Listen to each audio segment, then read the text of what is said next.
You will study people very carefully to discover, then apply success rewarding principles to your life. And you want to begin right away.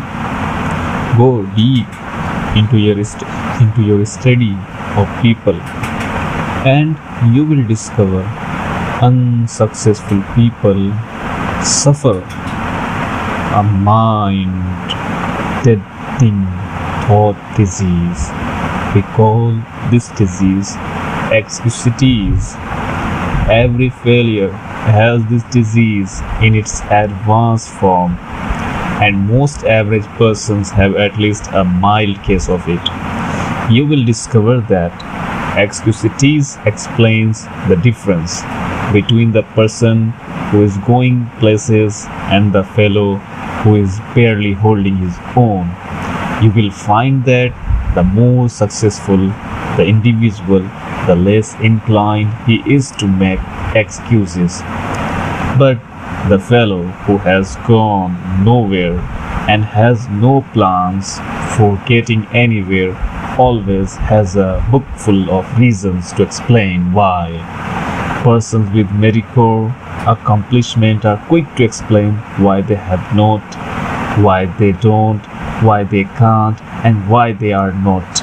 Study the lives of successful people, and you will discover this: all the excuses made by the mediocre fellow could be but are not made by the successful person.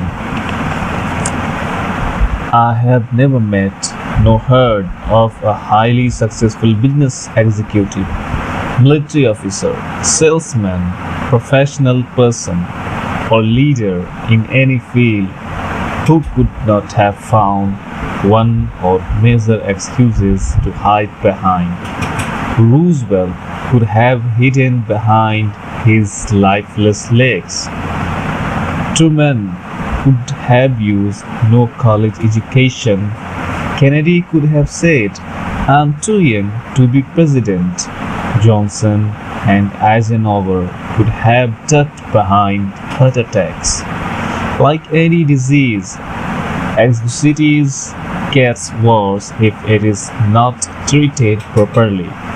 A victim of this thought disease goes through this mental process. I'm not doing as well as I should. What can I use as an alibi that will help me save face? Let's see. Poor health, lack of education, too old, too young, bad luck, personal misinformation, personal misfortune, wife, the way my family brought me up. Once the victim of this failure disease has selected a good excuse, he sticks with it. Then he relies on the excuse to explain to himself and others why he is not going forward. And each time the victim makes the excuse becomes embedded deeper within his subconsciousness. Thoughts, positive or negative, grow stronger when fertilized with constant repetition.